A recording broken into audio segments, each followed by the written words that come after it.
the founder and president of Ashesi University, Patrick Awia, ministers of state, members of parliament.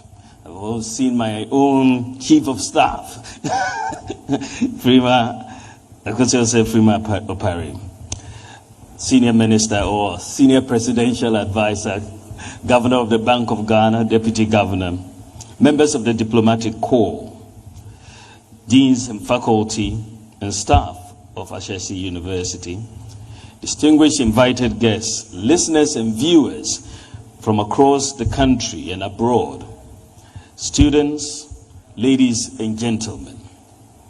Thank you very, very much for the opportunity to speak at Ashesi University this evening. This is one of the leading and most sought after universities in Africa. This is a world-class university. Congratulations to the founder.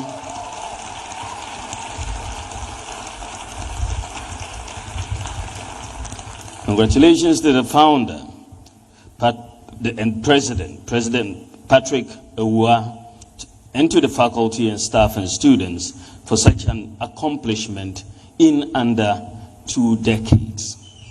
Today, I'll be speaking about our economy.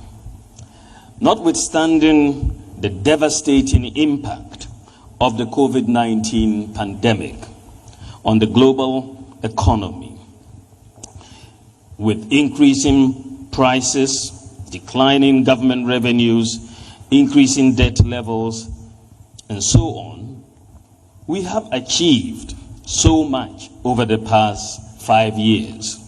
This includes creating more jobs in our first term than any other first term government since 1992, reducing inflation from 15% to near single digits, achieving the lowest exchange rate depreciation for any first-term government since 1992. We've recorded positive trade balances in 4 successive years. This is the best in more than a decade. We have the lowest average bank lending rate since 1992, thanks to the Bank of Ghana. We are safeguarding food security and the fight against hunger through planting for food and jobs. We are stimulating industrialization from the ground up through one district, one factory. In fact, we have more factories have been set up under our government than under any other government since independence. In addition to these indicators of the macroeconomy, we have established development authorities. We have 1 constituency, 1 ambulance, the Zongo Development Fund, and we've managed the COVID-19 pandemic by world-class standards. We've also introduced free TVET and free SHS, and much more. There is a lot to say about these, but tonight, I want to focus my remarks on how we are transforming Ghana's economy through digitalization, because it is important that we highlight the critical nature of digitalizing the economy and how it underpins the reforms that the citizenry expects of government. We can only build a vibrant modern nation if we have strong systems and institutions. Otherwise, we will be stuck in a vicious cycle of rhetoric and underdevelopment.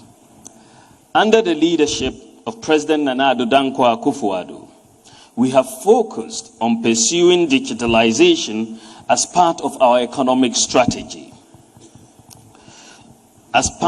Because the 4th industrial revolution is upon us, and we must be part of the modern world. Also, there is a growing body of empirical evidence that illustrates the capacity of digital technology to create jobs, significantly boost productivity, increase income, and support wealth creation. For example, the World Economic Forum's Global Information Report estimates that an increase of 10% in a country's digitalization score fuels 0.75% growth in GDP per capita. It is therefore clear that going forward, countries that fail to digitalize their economies are likely to be uncompetitive in the emerging global digital revolution. Therefore, when we assumed office in 2017, we asked the following questions. How prepared is Ghana to compete in the emerging global digital revolution? Have we got in place the key pillars that would enable our economy to participate in the emerging digital revolution? Is the system we have fit for purpose?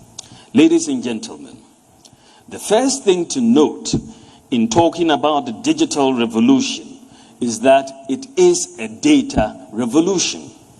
The Economist magazine in 2017 put it this way, and I quote, "The world's most valuable resource is no longer oil, but data," end quote.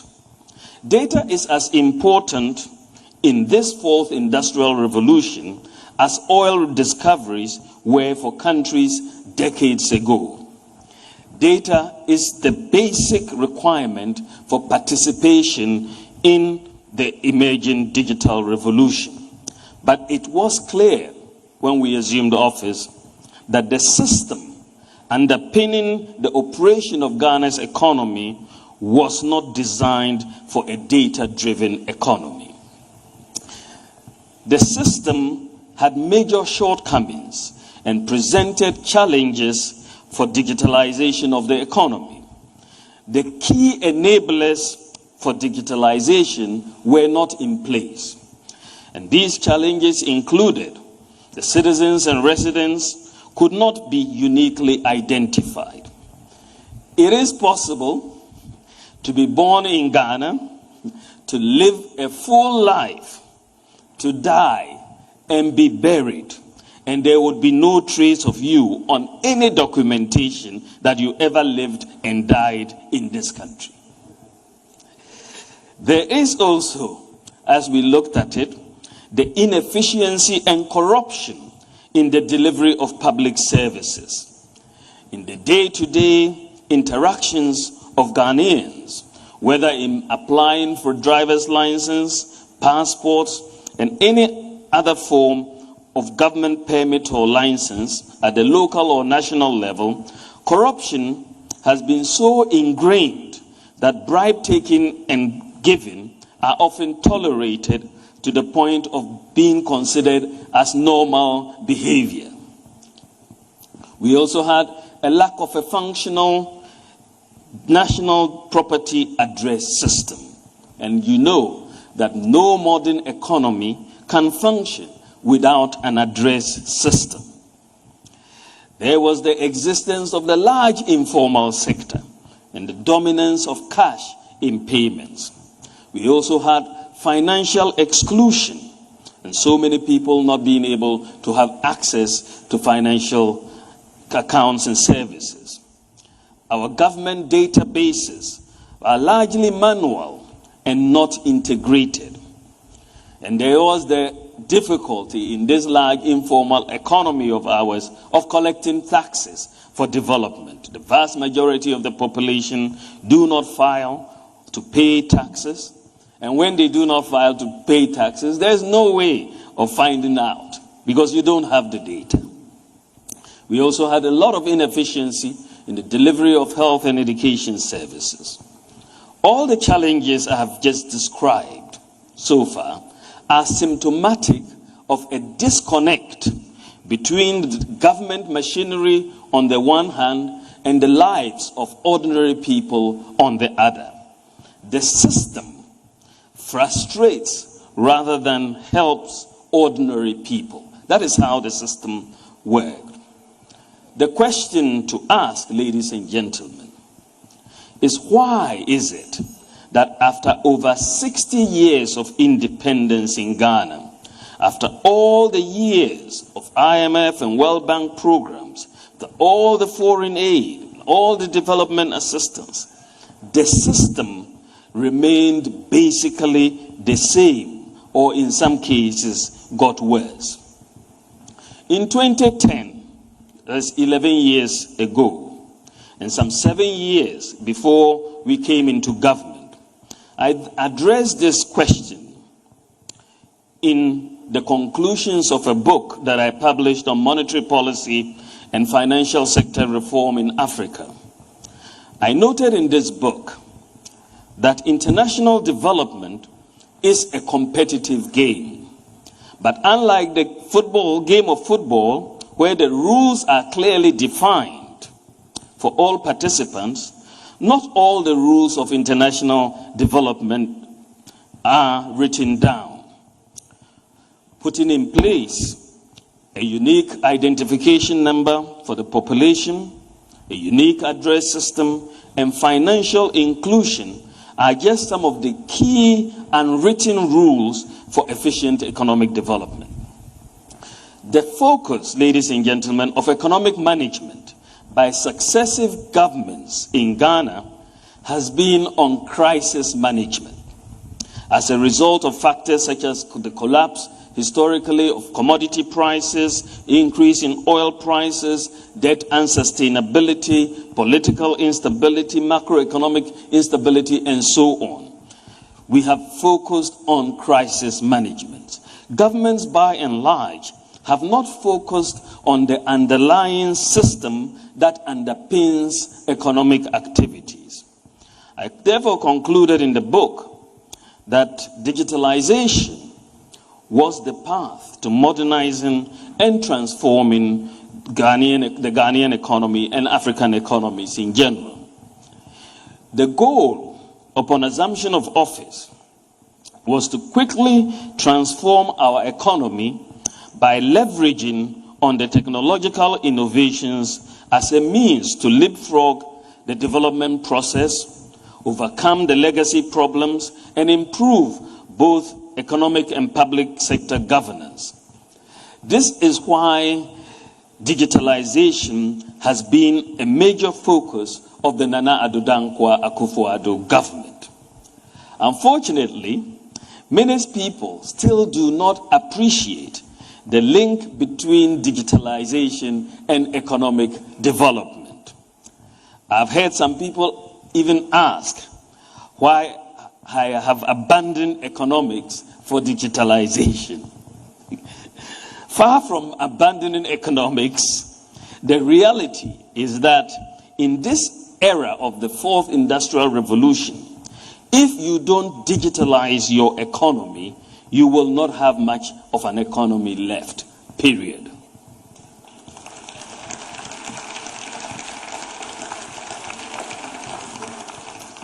A few days ago, the World Bank President, David Malpass, at the recently concluded G20 summit, stated, and I quote, "Without digitalization, we won't be able to reap the full benefits of human progress." This is the World Bank President. That without digitalization, we will not be able to reap the full benefits of human progress. This statement is a validation of why Ghana has rightly focused on digitalization in the last 5 years. Ghana has actually been ahead of the curve on digitalization. Our strategy since 2017 has been to build a new system through digital transformation. What are the elements of this new system for digital transformation? We set out, under the direction of the President, Nana Addo Dankwa Akufo-Addo, we set out to build a system with unique identification numbers for the population, a system with addresses for all properties and locations, a system that is transparent and promotes accountability, a system that is inclusive, a system that provides efficient public services delivery and tackles corruption, a system that improves efficiency in the health and education sectors, and a system that provides financial inclusion and a cash-light economy. Finally, a system that enhances domestic revenue mobilization or tax collection. I will now come to how we have used digitalization to solve these problems, because the task we set ourselves to build this new system was a quite heavy task. And we opted for digitalization as the instrument or the tool to pursue the building of this new system. So how is digitalization addressing the issue of a unique identity for the population? On coming into office, we quickly moved with the issuance of the biometric national ID cards, the Ghana card, to the population. The Ghana Card project was initiated by President Kufuor, but was practically abandoned for 8 years. We revived the process. So far, 15.7 million people have been enrolled on the Ghana Card by the NIA, and most of them will be enrolled, most of the population will be enrolled by next year. With the Ghana Card, the identity of people, even dead people, can be established using their fingerprints.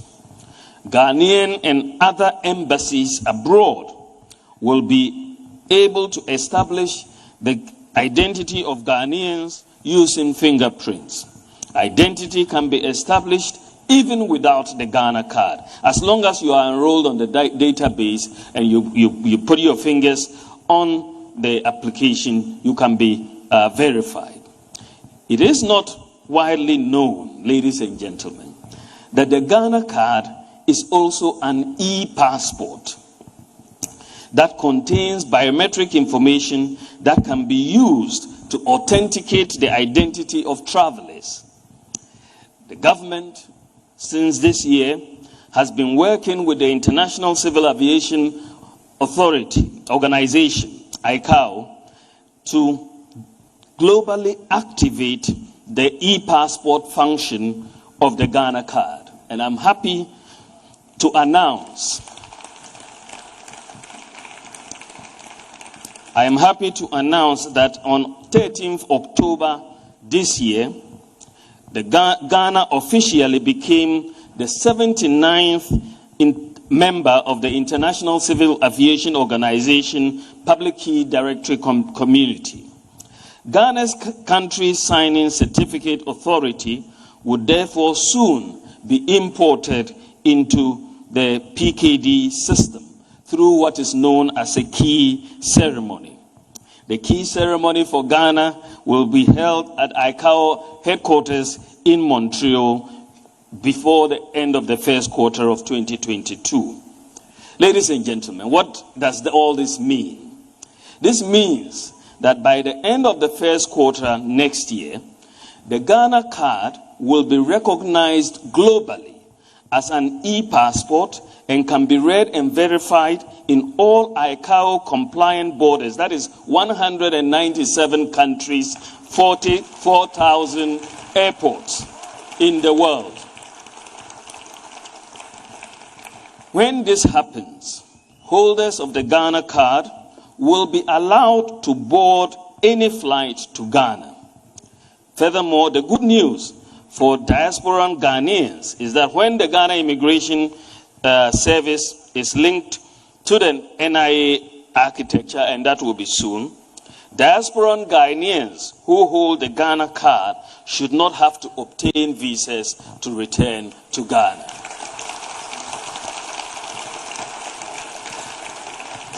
And the Ghana card project, we're quite proud to say, was implemented by the NIA and a local Ghanaian company. It's a world-class company. And this is Margins, IMS, and we're proud of them. Secondly, How is digitalization solving the problem of a property address system for Ghana? Ladies and gentlemen, the absence of an address system in Ghana has resulted in an address system based on landmarks. And this is not only in Ghana, it's in many African countries. You are seeing on the screen a cartoon that was sent to me by a friend from South Africa. I think that was yesterday. They were doing some voting for municipal elections, and he was a bit frustrated with the issues of finding places. So this cartoon, this is from South Africa, says they're directing this woman to a voting station. It says, pass the disused clinic, go around the best pipe, cross the potholes, left at the crack house, right at open toilets, you can't miss it. So this is the direction by address system by landmarks. Okay, in Ghana, we will say, pass the cocoa cellar, the blue house, the yellow house to the right and whatever. But it's the same landmark address system. To solve this problem of a lack of a working address system in Ghana, we have leveraged on GPS technology to implement a digital address system for Ghana, capturing every square inch of land in Ghana. In the process, the Land Use and Spatial Planning Authority, LUSPA, has identified 7.5 million properties in Ghana across the villages, towns, and cities. 7.5 million properties. And we have provided all these with street names, house numbers, and digital addresses. And right now we are in the process, LUSPA is in the process of affixing the address plates to all these properties. It's ongoing. It's a major achievement for Ghana. We engaged with Google last year. We engaged Google last year with a request to integrate our digital address system into Google Maps. I know all of you students, when you go to look for a location, you immediately go on WhatsApp and get to Google Maps and forward it and so on. We said to Google that we wanted to integrate our digital address system into Google Maps. They did their due diligence, and this year they agreed for us to do so. So we will do so by the end of the year. So when you enter, once it is done and you enter and put the address of any property or the digital address, Google Maps will take you there. The digital address system, again, was executed by LUSPA, the Ghana Post, and in collaboration with a local Ghanaian IT firm. How is digitalization addressing financial inclusion and the dominance of cash payments? One of the biggest problems that was impeding financial sector development in Ghana is the issue of financial exclusion. This means that most of the population is excluded from fully participating in the financial system because they are unable to open and operate bank and financial services accounts. And this reinforces the dominance of cash payments. When we assumed office in 2017, we decided to use digitalization to solve this problem. The data showed that about 70% of people in Ghana had no bank accounts, but about 80% of the population, adult population, had mobile phones, and they had 30 million mobile money accounts.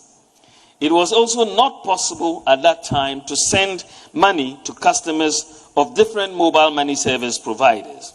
So we asked the following questions. Why can't we make it possible to send mobile money across different mobile money service providers? And also, why can't mobile money, the mobile money account function just like a bank account by making it interoperable with bank accounts? The answer to these questions was the implementation of the groundbreaking mobile money interoperability system by the Bank of Ghana and the Ghana Interbank Payment and Settlements Services.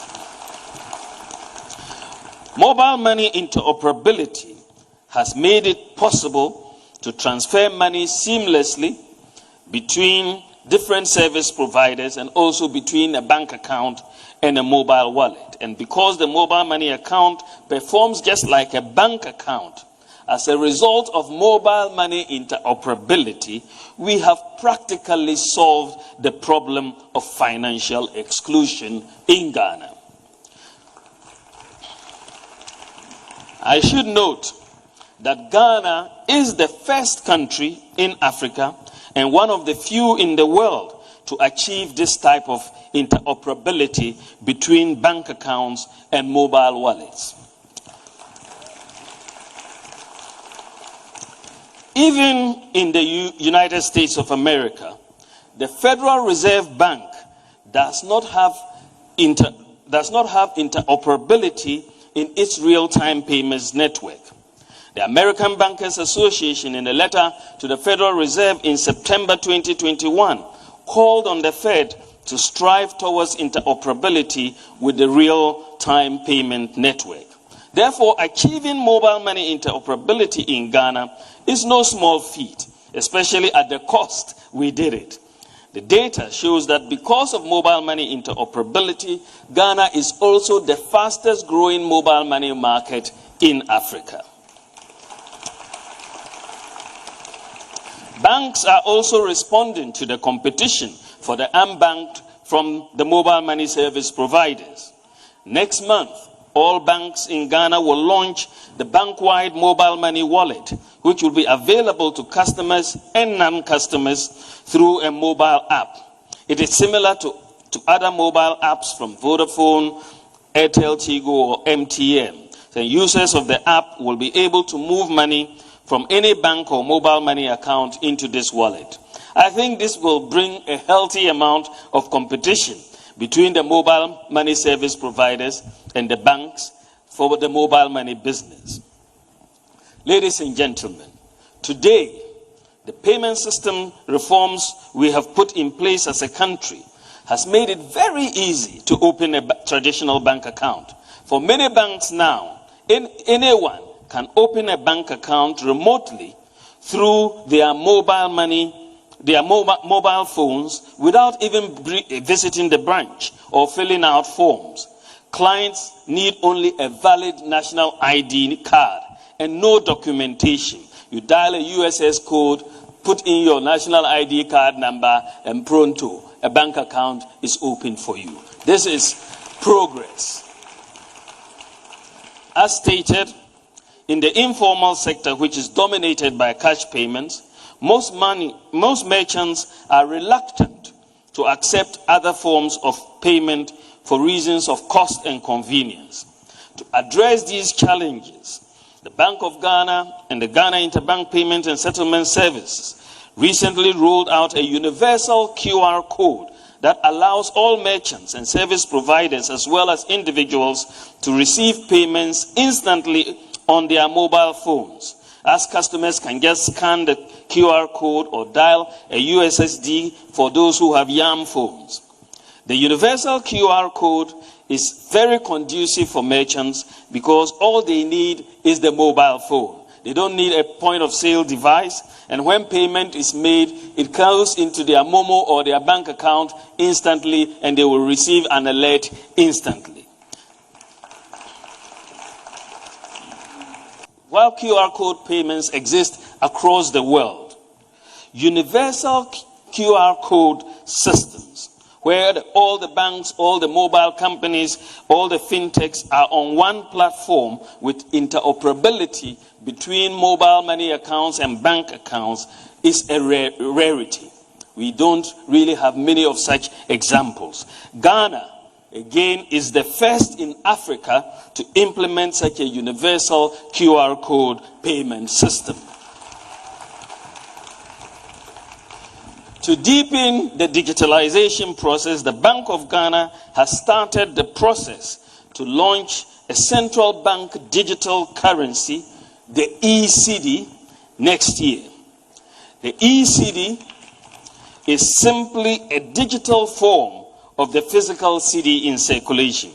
It is legal tender, issued and backed by the central bank. It is not a cryptocurrency. With the digital currency, citizens will hold currency in the form of a digital wallet. And when the ECD is fully adopted, and I am sure with the governor and his team in place, they will work to have it fully adopted in the next few years. When it is fully adopted, ladies and gentlemen, the incidence of fake or counterfeit currencies and bullion van robberies will be a thing of the past.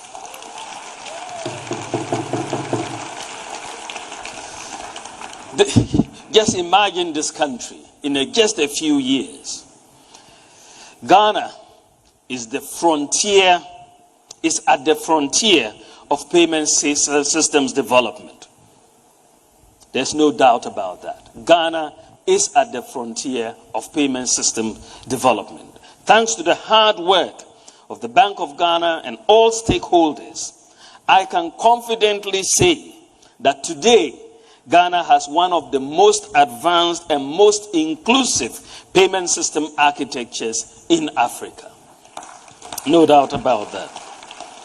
The digital payments infrastructure is boosting e-commerce in Ghana. Businesses are booming over Instagram, Facebook, Twitter, and so on. And many people who cannot afford to rent or build shops are able to do business on the internet at little cost, with deliveries held by the digital address system and payments made using mobile money interoperability. Ladies and gentlemen, how is digitalization addressing the issue of efficient public service delivery and corruption? Our approach to improving the delivery of public services is to minimize human contact as much as possible. Therefore, we embarked on an aggressive digitalization of the process of service delivery across public institutions with coordination from my office. Look at the passport office. We went to the passport office. Digitalization of the passport office was done. Before 2017, applications for passports required that the applicant complete a paper form in pen and submit it to the passport office either personally or upload it online in PDF format to begin the process. It was therefore still a manual process. Following digitalization, passport applications are now online, and there's no need for middlemen or guru boys or for the payment of bribes to obtain a passport. The average turnaround time for the acquisition of passports has been significantly reduced, and today you can apply for your passport at home on your mobile phone, and it can also be delivered to you at home using a courier using the digital address that you have given. This is a marked difference from what used to be the case. Then we went for digitalization at the ports.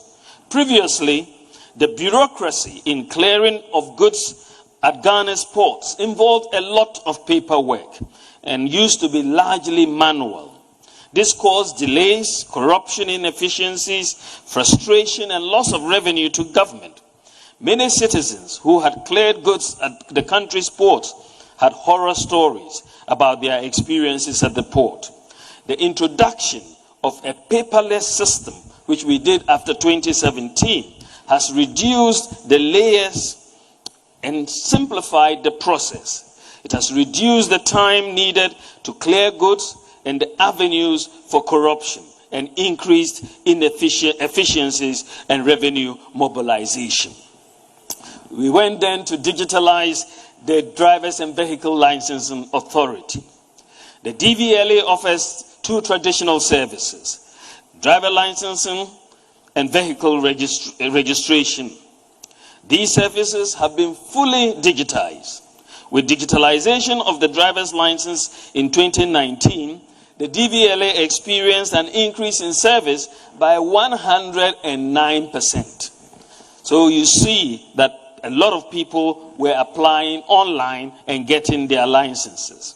With digitalization, there are no middlemen or goro boys, or there's no need for bribes to be paid to obtain a driver's license or register a vehicle. Due to the digitalization, a client no longer waits for several months to receive his or her license, but now they can get their license in one day once all the requirements are met. Ladies and gentlemen, we then moved on to the motor insurance database. The National Insurance Commission has also implemented the motor insurance database. The objective of the introduction of the motor insurance database is to curb the menace of vehicles with fake motor insurance stickers plying our roads, thus endangering the lives and property. With digitalization of motor insurance in Ghana, all insurance policies which now have key security features have been synchronized to a national database, which can be accessed simply with a mobile phone by the insured, the police, and the general public. Members of the public can also self-check the authenticity of their insurance policy. All you have to do is dial *920*57# and follow the instructions, and thereafter you will know the insurance status of the vehicle. So if you're about to board a vehicle and you want to check, you dial *920*57# and put in the vehicle, the license plate, and it will tell you whether this vehicle has insurance or not, so that you can make your decision. Then we moved on. Again, the motor insurance database, I don't know of any other African country that has put together this motor insurance database. Ghana is the first to do so. Then we move on to digitalize the births and deaths registry. Easily one of the most depressing visits I have paid to a government office during my time as vice president was to the births and deaths registry headquarters. There are hardworking people there, but there clearly was insufficient investment in the institution. It was messy, it was chaotic, and it was sad. It turned out, after we engaged the births and deaths registry, that they had 3 separate databases for births and deaths registers, and none of these 3 separate databases were talking to each other. They were sitting in silos. It is therefore not surprising that corruption and fake birth certificates thrived in this environment.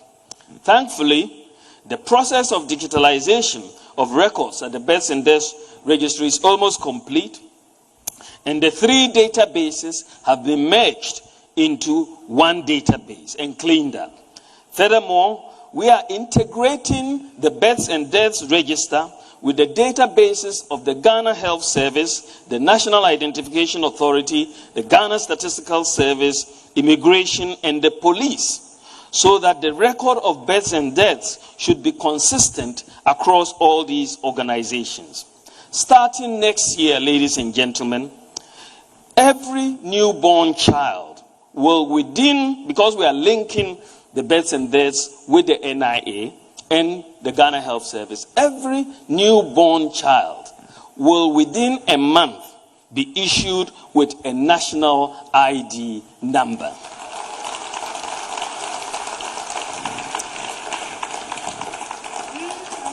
And so when you are issued at birth, you will have your national ID number, and that will be your number until death. But you can only be issued a card when your biometrics are fully formed. That is after you are 6 years old and going. Then you will get a card. But for now, you will have a paper card to give you your national ID number, which you will use all the way in life. We also moved to, and I'd like to thank the Ghana Statistical Service for providing 13,000 tablets to the Ghana Health Service to use for this exercise. We We then moved to digitalize the scholarship secretariat.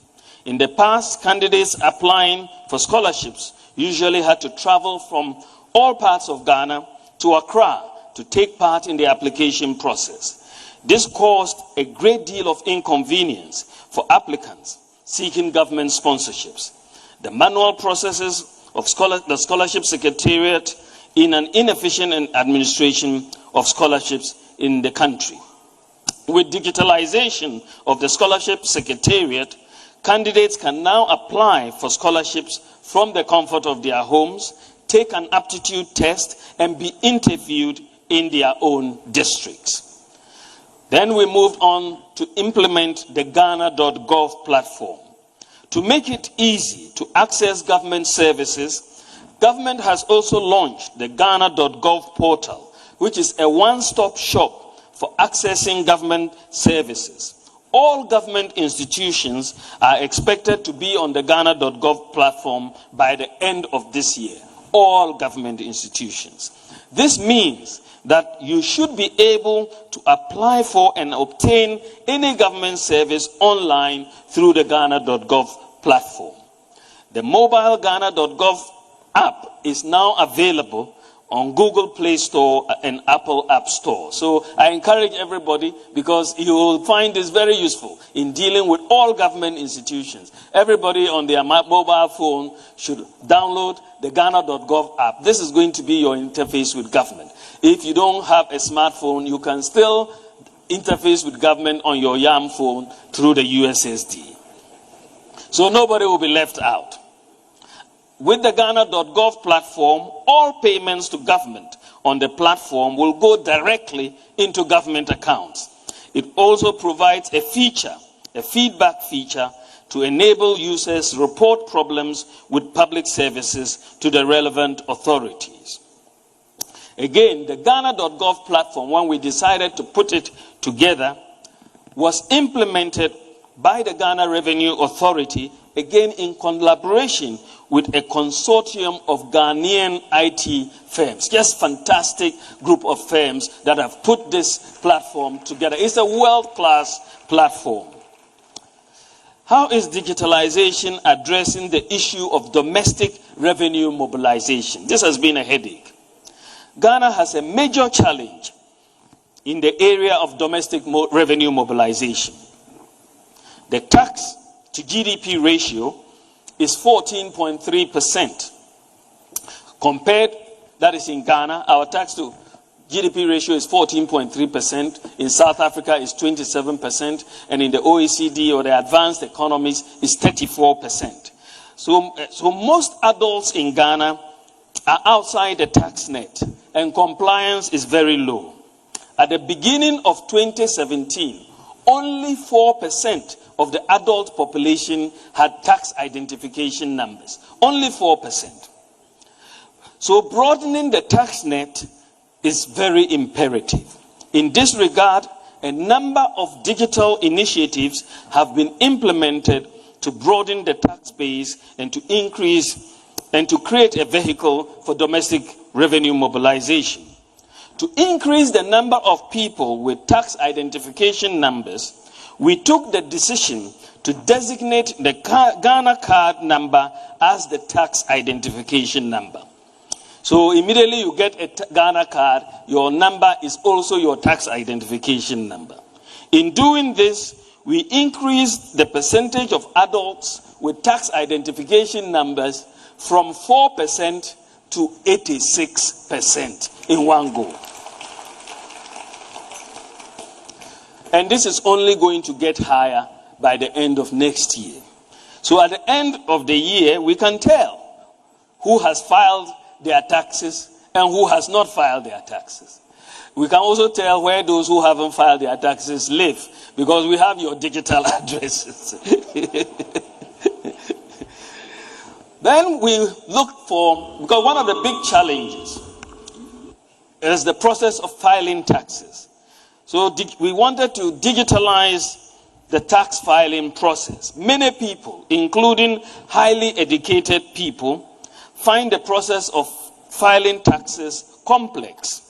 To make it easier and less cumbersome, to file taxes, I challenged the GRA last year to come up with a very simple to use mobile application to enable ordinary people to file and pay taxes using their mobile phones.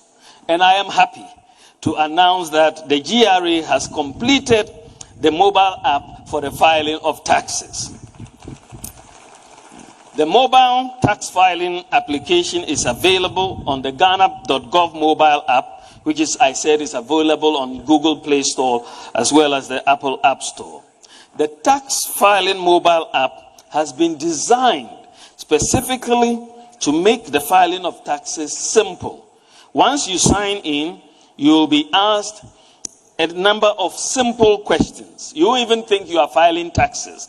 You'll be asked just a number of simple questions, and you will answer those questions. And once you finish answering the questions, you could press the send button, and then it will go and come back with a calculation of the tax that you owe or the refund that is due you, right on your mobile phone. And once you know what your tax liability is, you can proceed to pay using mobile money, the QR code, Ghana Link, or whatever other source that you have available there. You will receive, after payment, an electronic receipt of your tax payment, and you can also apply for and obtain an electronic tax clearance certificate. So we are really digitizing the process of domestic revenue mobilization. Ladies and gentlemen, then we looked at the property tax issue and how we can digitalize the collection of property taxes. Most property owners in Ghana do not pay property taxes. Many do not even receive bills to pay taxes. Tax is paid on only 9% of properties in Ghana. And some people who also collect taxes pocket the money. This is because we lack the key elements to implement and monitor an effective property tax regime. An effective property tax regime requires that we are able to identify all properties, assess the value of all properties, identify and maintain a property owners database, send property tax bills to the owners, and enforce the payment of taxes. Thanks to the implementation of the National ID, the National Digital Property Address System, the Mobile Money Interoperability, and Ghana.gov projects, Ghana now has the infrastructure to implement a property tax system. We have been working on this over the last 2 years, and thanks to the hard work of the ministers for local government and rural development, as well as the Minister for Lands and Natural Resources, with support from the Minister of Finance and the Lands Commission, we have finally developed a national common platform for property tax administration for Ghana, which will operate across all the MMDAs in Ghana. The platform is integrated, as I said, with the NIA database, the Digital Property Address System, and the Ghana.gov platform. Homeowners will be able to receive their property tax bills, pay their taxes, and receive receipts on their mobile phones. The platform is ready and is expected to be implemented by the Ministry of Local Government in 2022. Digitalization, ladies and gentlemen, has therefore helped government for the first time to put in place a robust and broad-based vehicle for domestic tax collection. And this has eluded us since independence. We now turn to the issue of improving healthcare delivery and how has digitalization helped us in this area. Before government commenced its systematic digitalization of medical records at the public health facilities, all records, as you can see, this is an example of medical records in a hospital. All records and documents were paper-based. The process of locating patient files was cumbersome, and documents sometimes were misplaced or misfiled. This caused delays and inefficiencies in the delivery of health services and the reluctance of some sick people to visit public health facilities. We have embarked on the connection of health facilities under the Ghana Health Service onto one digital platform. So far, all teaching hospitals and all regional hospitals have been connected and can talk to each other. 36 health facilities in the central region have also been connected to the digital platform. The process for other hospitals is ongoing, and we expect the process to be completed by next year. So now, if you are referred from a hospital like Tamale Teaching Hospital to Kolebu Teaching Hospital in Accra, you do not need to carry your folder from Tamale to Accra. All your records will be seen and monitored by the doctor in Kolebu when you arrive. Patients will just have one digital folder wherever they go, whichever hospital they go, and nobody can tell you your folder is missing. This effort has increased efficiency, effectiveness, and productivity in service delivery by our health facilities, eliminating the need for the queues and delays, and also increasing access to health care by those who need it most. Ladies and gentlemen, digitizing the operations of the National Health Insurance Authority has also helped reduce fraudulent claims. And the renewal of all national health insurance registrations used to take place at various National Health Insurance Authority district offices. People had to go and queue at the offices to renew their national health insurance registrations. And this took days for many people in the districts. They used to come and sleep outside these offices just to renew their national health insurance registrations. These delays hampered the operations and limited the revenue streams of the NHIA. But following digitization, renewal of health insurance registration now is via mobile phone. And all you need to do is dial *929# and you'll get in there, pay your registration, and renewal is instantly done for you. This has led to an increase in renewals by 70%, while new registrations have also increased by 41% per annum. Ladies and gentlemen, hospitals and clinics in remote and largely rural communities have difficulty in getting medical supplies, especially in times of emergencies involving, for example, snake bites, childbirth, blood supplies, floods, and so on. Many lives in our rural and remote communities are needlessly lost because people are unable to access critically needed medical supplies on time. To address this problem, Ghana opted to partner Zipline, the world's largest automated on-demand delivery service for medical supplies. Ghana was the second country in Africa, after Rwanda, to implement the delivery of medical supplies through drones. There are 4 Zipline distribution centers currently in Omenako, Mpanya, Vopsi, Sefiwioso. And these 4 centers deliver about, on average, they do 100 flights a day. This December, we will add 2 more centers at Enum in the eastern region to cover all of the Afram Plains and 90% of the Volta region. And then we'll add a center in Ketikrachi, which will cover Oti region and 3 districts in Bono East and Northeast Gonja district of Savannah. The next 2 drone centers will be in Funsi in the Upper West region and Kintampo in the Bono region in 2022. And this will bring Zipline drone coverage to virtually all of Ghana by the end of 2022.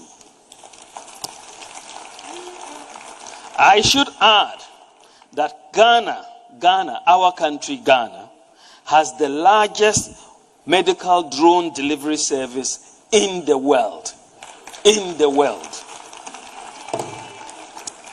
What is even more impressive is that the drone centers, the drone centers are 100% manned by talented young Ghanaians. 100%. They are the flight operators and everything. And it is really a sight to behold when you see them in action. Many lives have been saved as a result of medical drones. Interestingly, the US government has only recently contracted Zipline to also start delivery of medical supplies by drones in the United States, after Ghana and Rwanda have taken the lead. Leveraging on the National Digital Property Address System, Zipline is also set to begin delivery of medicines to homes by the end of this year. For the bedridden, because there are certain patients who are bedridden. They cannot leave home, they may not have any help. Some patients may be cut off by floods. But because of the digital property address system, Zipline is now able to deliver and drop your medicine right in your home, not only in the hospital. And that service will start before the end of this year. And this will be the first such home delivery by drones of medical supplies anywhere in the world. Anywhere in the world. Then we wanted to digitize the pharmacies, the e-pharmacy. Ladies and gentlemen, patients or people generally face difficulties when trying to find medicines in pharmacies. They have no way of knowing which pharmacies have the drugs before they go. They could go to 5 pharmacies before they are lucky of finding the drugs. Sometimes patients are directed to go to specific pharmacies to buy the medicine, denying them any advantage they may be from choosing a lower price shop. People also don't know what the prices of the medicine at the different pharmacies are. And they are, in their time of vulnerability, they are just happy to pay whatever is asked at the pharmacy where they find the drug. It is also difficult to tell whether the medicines are genuine or fake. And there's also a drug abuse with drugs such as prescription drugs such as tramadol. To address this problem, government challenged the Pharmaceutical Society of Ghana to digitalize the operations of pharmacies in Ghana. Following this and working with the Pharmacy Council in collaboration with the private sector, I'm glad to say that we have completed work on a digital platform for all pharmacies in Ghana. And currently the pilot of 45 pharmacies is taking place. And basically the e-pharmacy platform will offer the opportunity for everyone through a mobile phone to upload your prescriptions and find out which pharmacies near you have the medicines. Secondly, you can compare the prices of the same drug offered by different pharmacies. You can sit in your home, choose the pharmacy you want to buy the drug from, order it, pay for it, and it will be delivered in your home without you visiting the pharmacy.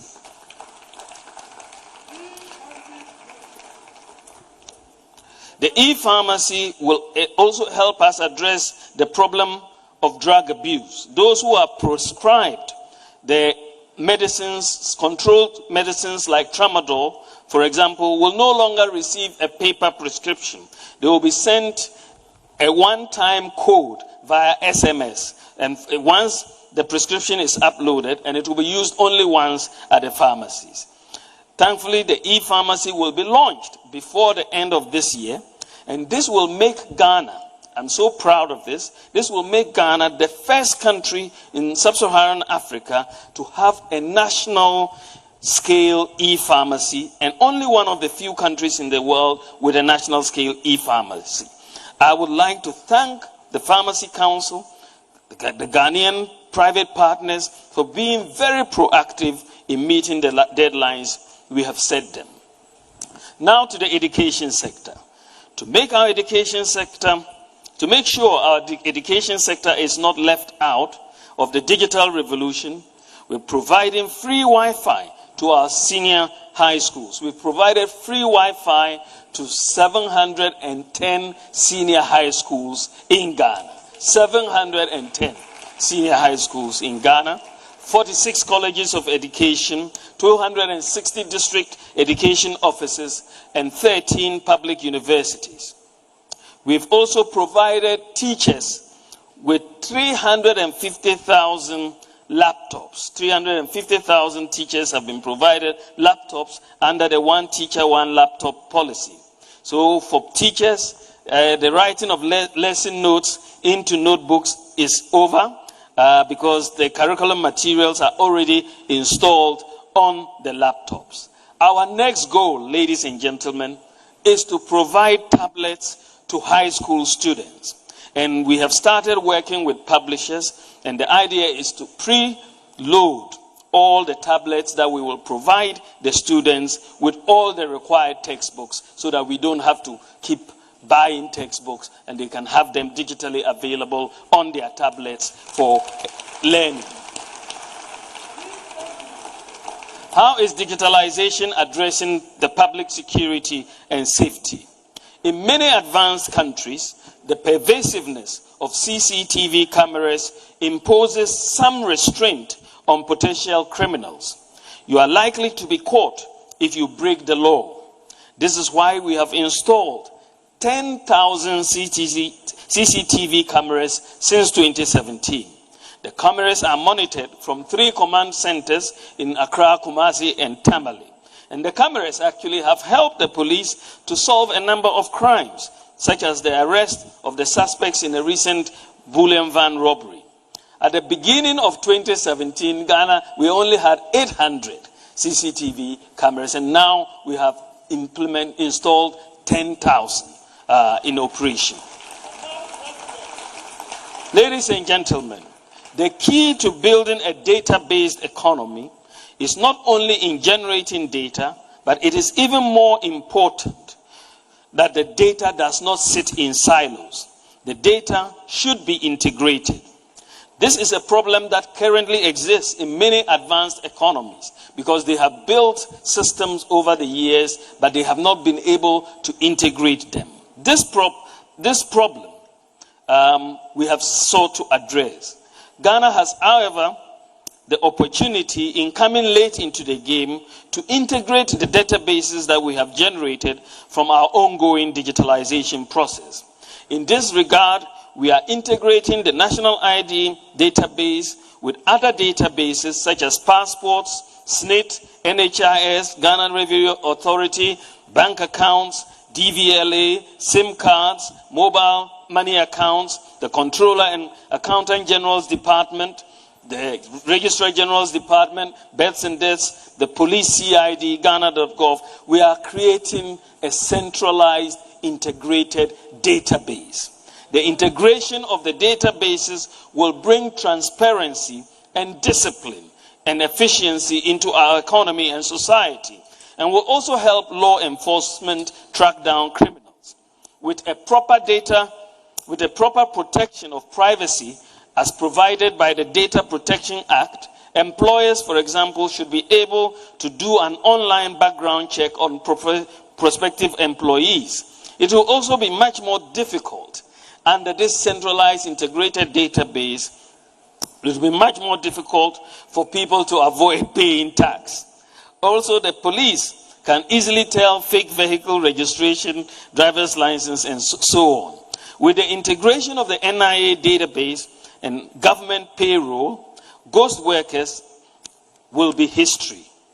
Furthermore, once completed, there should really be no need for workers to go and provide their biometrics for payroll or pension either at the Controller and Accountant General or SNIT. The TIN and the SNIT number are now the Ghana card number. So it makes sense that we have one unique number for all workers at the Controller and Accountant General Department. The SIM cards database is also being integrated with the NIA database. Apart from the demands of the law, it also makes sense to register and link our SIM cards with the Ghana card. because most people use mobile money. Mobile money is now susceptible to money laundering, and therefore we need a credible KYC, know your customer requirement, because, as I said, the mobile money account functions like a bank account. The system we are building will make it easier for individuals to obtain loans because it provides lenders sufficient information about borrowers. Banks also know that the borrower cannot just disappear in the system. This is why today, government no longer requires a guarantor for student loans if a student has a Ghana card, because we know you cannot disappear. You will be somewhere in the database. The system will also help reduce interest rates on loans because it will make the Credit Reference Bureau more effective and allow banks to distinguish the risk levels of various borrowers. Ladies and gentlemen, going forward, we are on schedule to digitalize the operations of the Lands Commission to make it easier to acquire, transfer, and register land. We are also going to formalize the agricultural sector by registering all cocoa farmers and their farms, as well as labeling the cocoa from each farm to enable tracing. This work is about 40% complete. Next year, we will also do the same for food crop farmers with a target to digitalize fertilizer distribution, and work on this is ongoing. We are also going to formalize the fisheries sector by registering all fishermen and digitalize the distribution of premixed fuel. The operations of the school feeding program are also being digitalized to enhance its efficiency as well as facilitate monitoring. It is expected that work on the digitalization of the school feeding program will be completed by the end of this year. And this will mean there will be no ghost schools or ghost children. We are acutely aware, ladies and gentlemen, that we must pay attention to cybersecurity. Ghana's Cybersecurity Act has become necessary because of the rapid digitalization of the economy, coupled with the high rate of cyber crimes and other cybersecurity incidents in the country. The Cybersecurity Act will promote the development of cybersecurity and regulate cybersecurity activities in Ghana. Thanks to the hard work of the Minister for Communications and Digitalization and Ghana's cybersecurity team, Ghana's cybersecurity ranking is now 89.6% compared to 32% in 2017. So we are improving cybersecurity.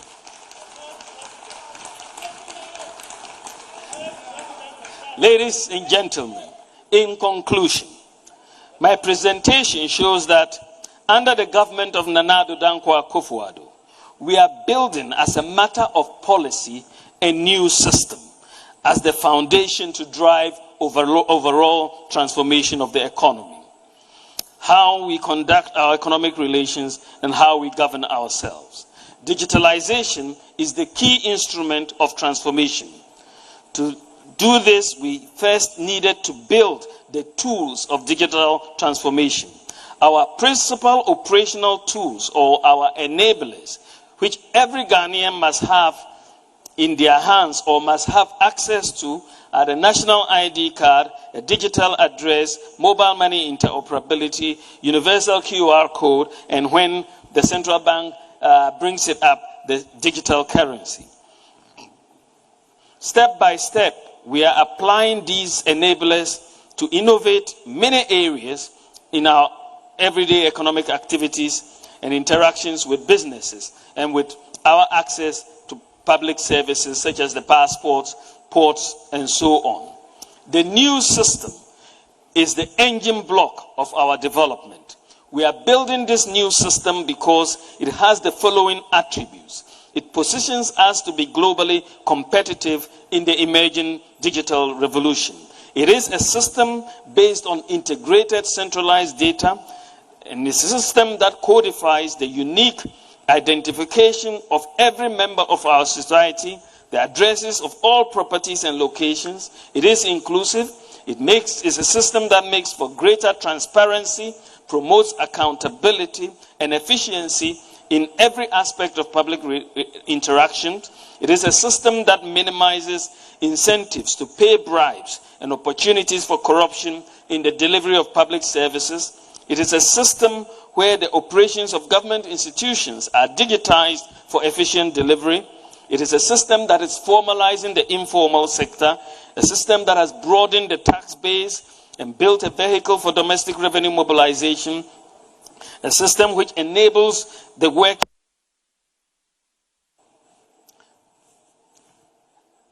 Hello? A system which enables the workings of an effective credit reference bureau, and a system which facilitates equitable access by all Ghanaians to healthcare and education. Ladies and gentlemen, the reasons things appear to work in the developed countries as much as they do is largely because many of these attributes of a good society are in place, and they are working to innovate on them. They have the systems that elicit honesty, transparency, and accountability. These are what we are putting in place in Ghana. It has taken political will on the part of government to put these systems in place. The status quo benefits the few to the detriment of the many. Further, there is little immediate political benefit from implementing these innovations. It takes some time for the full benefits of digitalization to become obvious to many and manifest in our lives. Politicians generally cannot afford to wait. The infrastructure we have put in place for digitalization is soft infrastructure. It is not like a road or a bridge you can point to, but it is powerful and expanded as you can see with this soft infrastructure it is a powerful and expanded highway for development. It really takes leadership to think far and know that I don't want to base policy on the present, but I want to base policy on the future.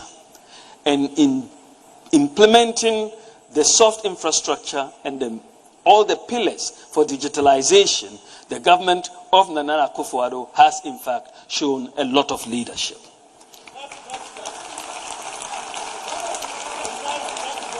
It is important, ladies and gentlemen, to note that Ghana's digital transformation has largely been undertaken without foreign aid. Rather, we have partnered with the Ghanaian IT private sector to finance the various initiatives rather than a wholly public sector exercise. It was a deliberate decision because the private sector and the public sector have different incentives. The private sector makes money when systems they manage work. Otherwise, they will go out of business. We have partnered with the private sector to make sure Ghana does not go out of the business of progress. Ghana must remain an efficient and productive going concern. The private sector will enforce that discipline if it has its skin in the game. Having put together these large databases as a result of digitalization, our focus will now turn entirely to data analytics through big data, artificial intelligence, machine learning, to provide solutions to the many challenges we have. We will leverage on the progress we have made with digitalization to drive innovation for the youth. The jobs of the future are just beginning to emerge. Prepare yourself and be part of the drivers of innovation. We have to enhance access to the internet for sure and lower the cost of the internet. In this regard, we are making progress. Internet penetration currently stands at 50% compared to 26% in 2017.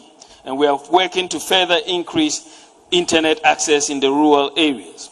Our progress in digital transformation justifies the vision of the President, Nana Addo Akufo-Addo, that Ghana should benchmark itself against the best in the world and move away from the dependency mentality to a can-do attitude. Thanks to the vision of the President and the cooperation and the hard work of our ministers, heads of agencies across many sectors, we have accomplished a lot in 5 years. We are not yet where we want to be, but we have made a great start, and there is a lot more to come. There is also more to be done to embed these major digital reforms in the everyday lives of Ghanaians as the adoption and usage of digital technology increases. We have put in place new systems, and we should all commit to adopt them and utilize them for maximum impact in the coming years. Ladies and gentlemen, I am excited about the prospects of the nation we are building, the brilliant minds being nurtured who are contributing towards this vision. We must allow our mindset to build our courage that we can be amongst the best in the world at anything. Some of our senior high schools are winning world robotic competitions. Ashesi is also a world-class university established by a visionary Ghanaian.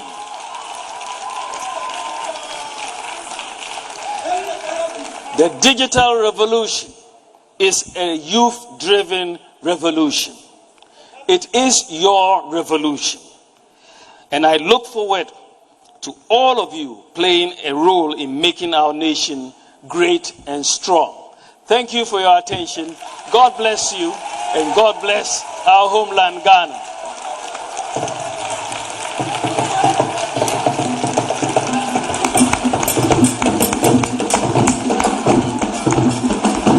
Thank you very much.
Wow. That is brilliant.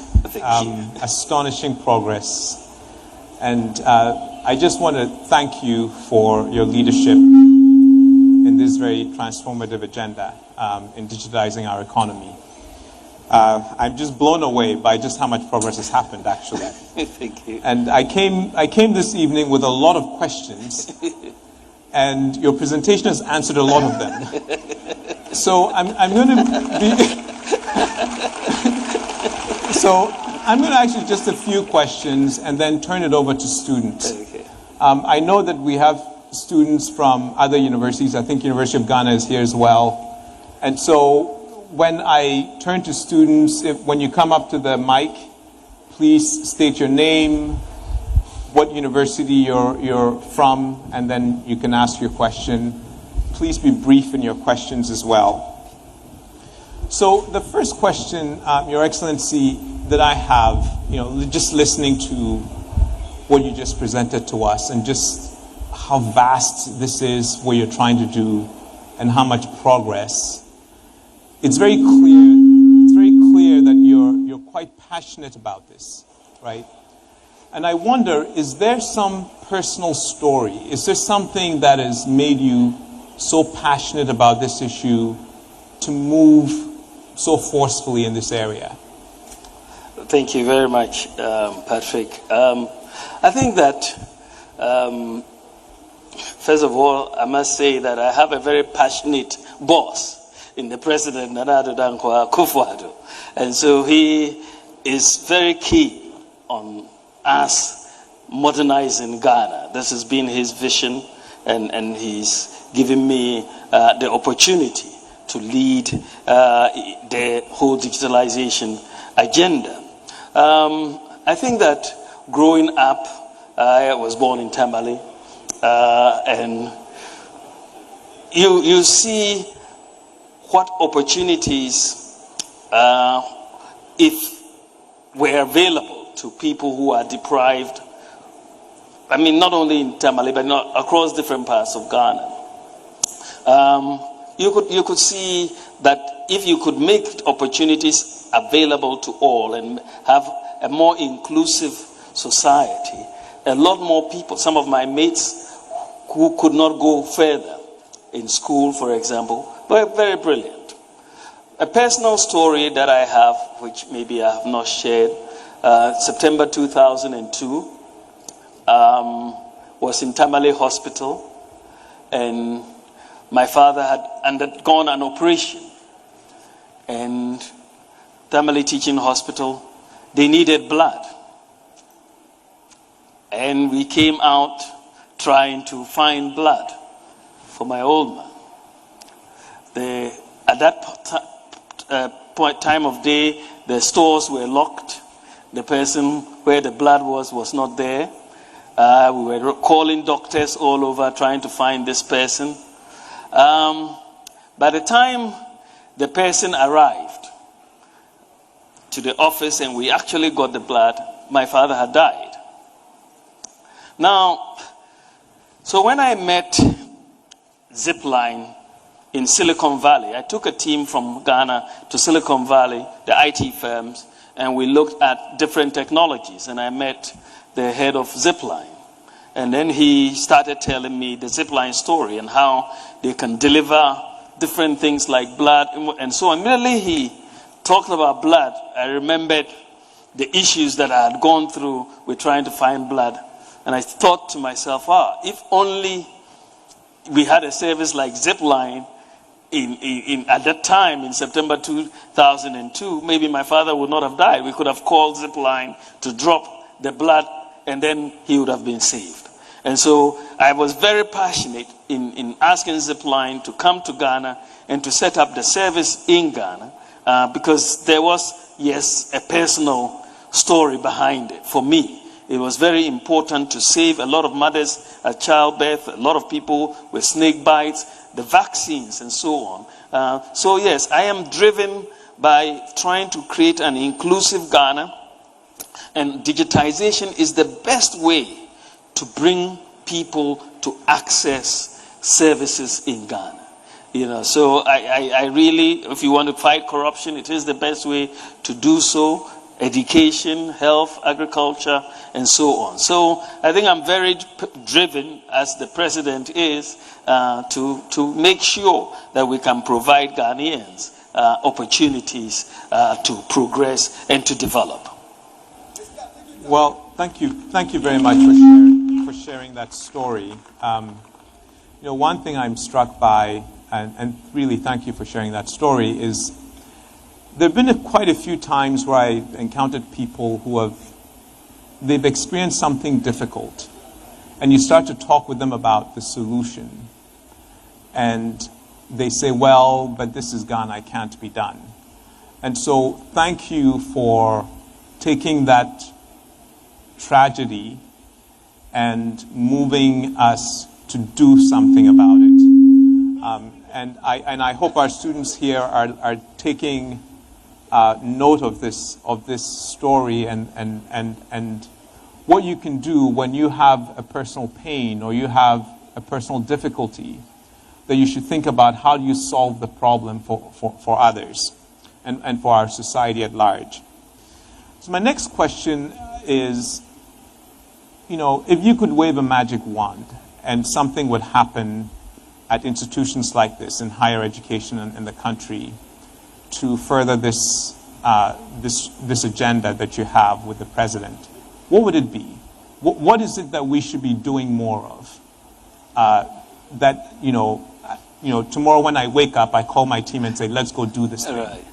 I think that one of the things that we have found out in the context of digital transformation is how brilliant, how talented our people are.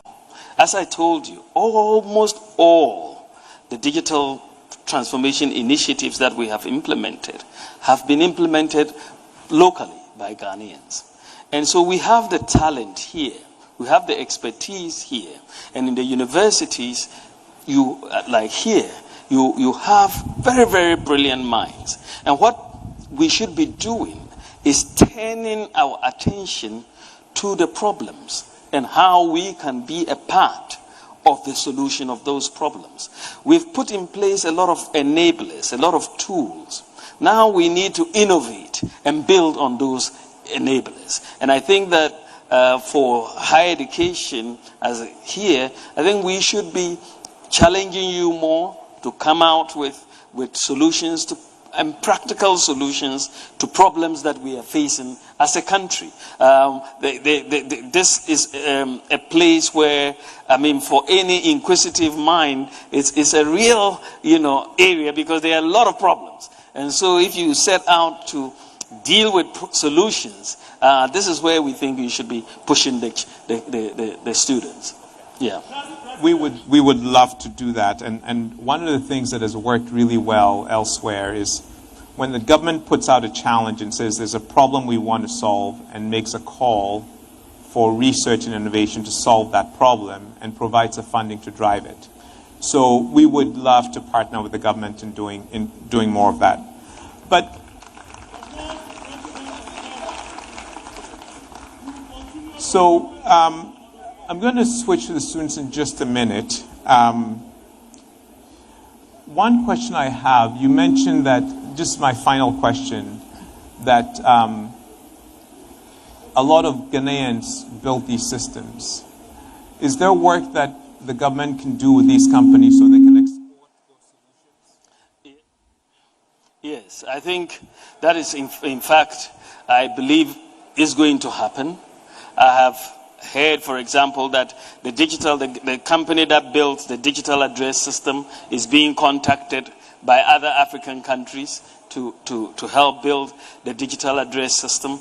And I have no doubt that, companies like those that have put together the Ghana.gov platform and the tax application, I think in this context, can export all of that knowledge and share that knowledge, and they can make some reasonable returns from all of that intellectual property that they have built in Ghana. So we are very, very happy to support the private sector to do more and to export all this talent and all these innovations to other countries.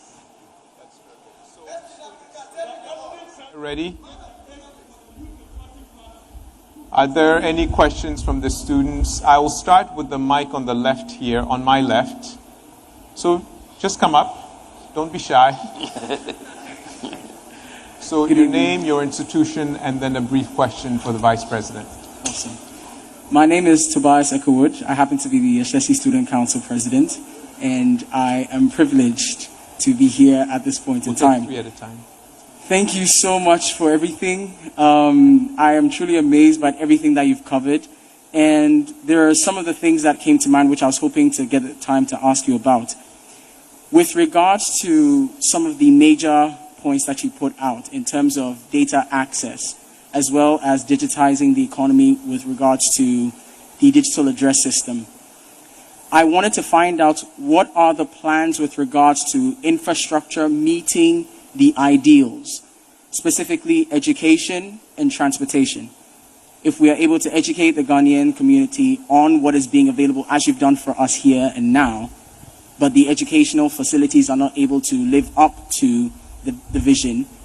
Transportation, if we're able to sort it out for the digital networks, roads, for instance.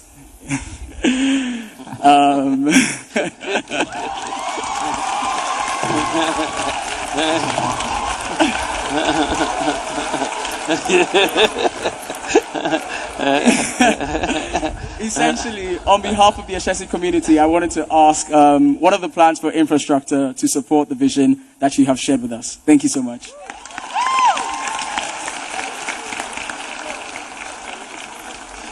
Thank you very much, Tobias. He was not shy at all.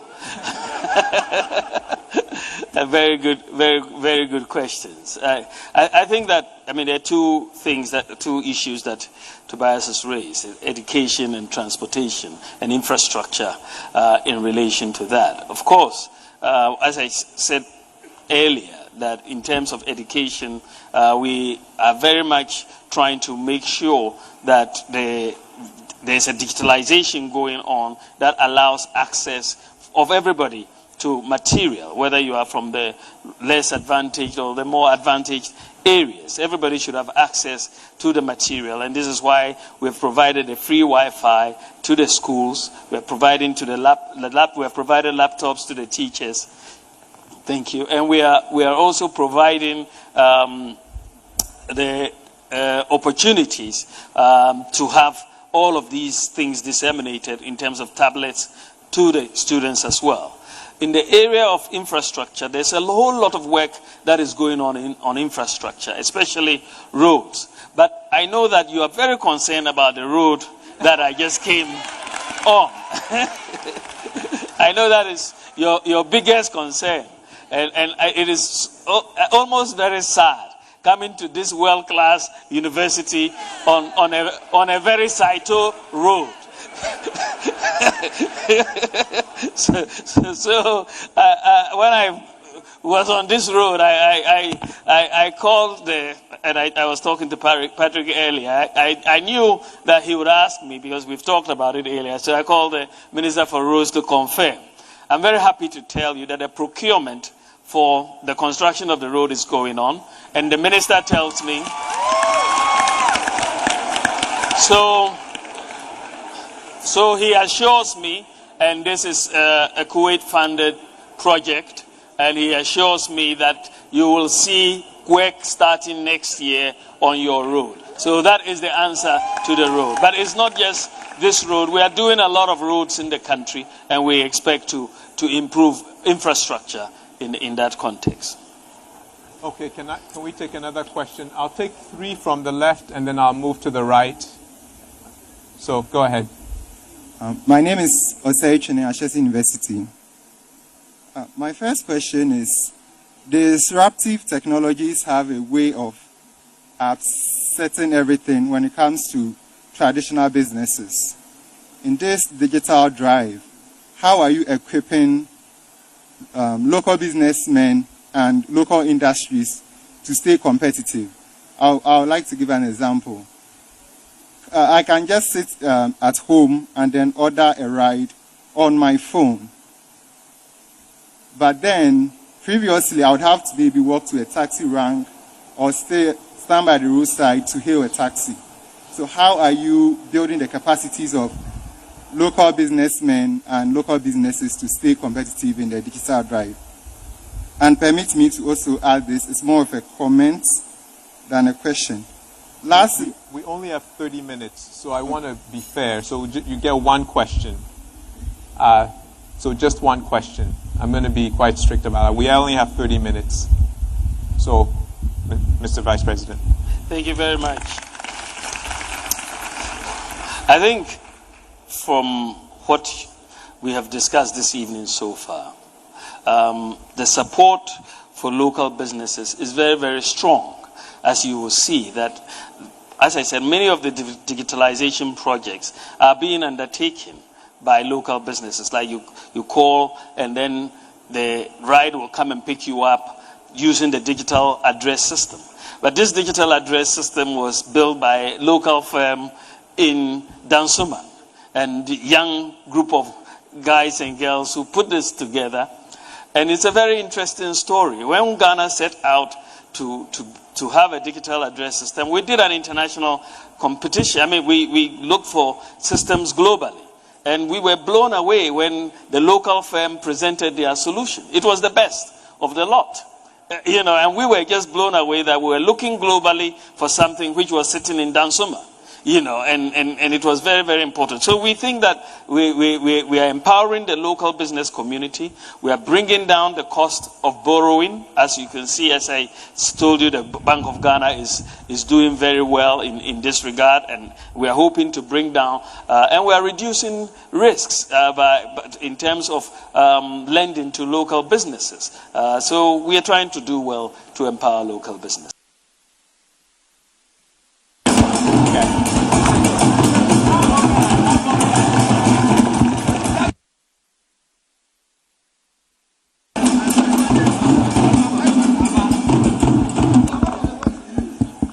Hello? Yes, go ahead. Hi. Hi. Hello. Hello. Hello. Hello.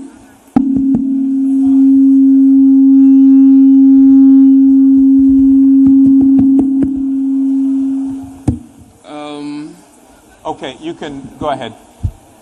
Hello. Can we turn on this mic here? Can I ask my question? No, I'll have the lady ask her question, please. So my name is Abigail Yaira Asafo, and I'm the Judicial and Electoral Council Chairperson at Ashesi University.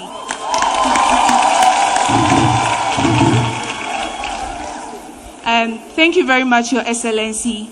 So my question is, if we have more digitalization, some people's work are likely to become redundant.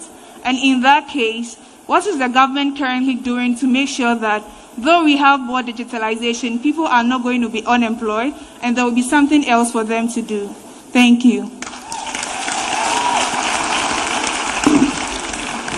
Can you give... Thank you. Okay, Thank you, Abigail. You survived all the challenges. You know, this is a great question that Abigail has asked about the link between digitalization and joblessness. And I've always said that there is a very big difference between a developing country like Ghana and the more advanced economies when we come to talk about the impact of digitalization on jobs. I believe, and the data seems to show, and I talked about some of the evidence.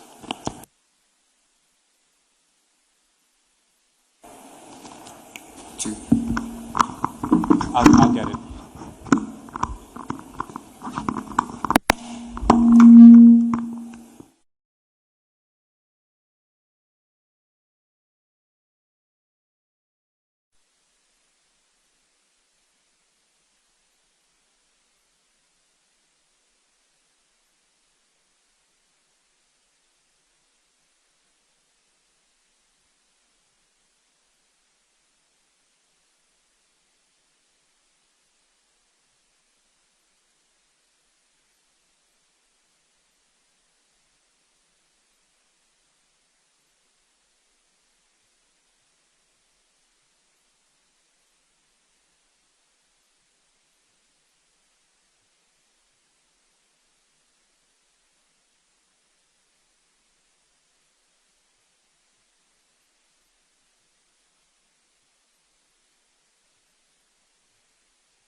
I hope that's working now.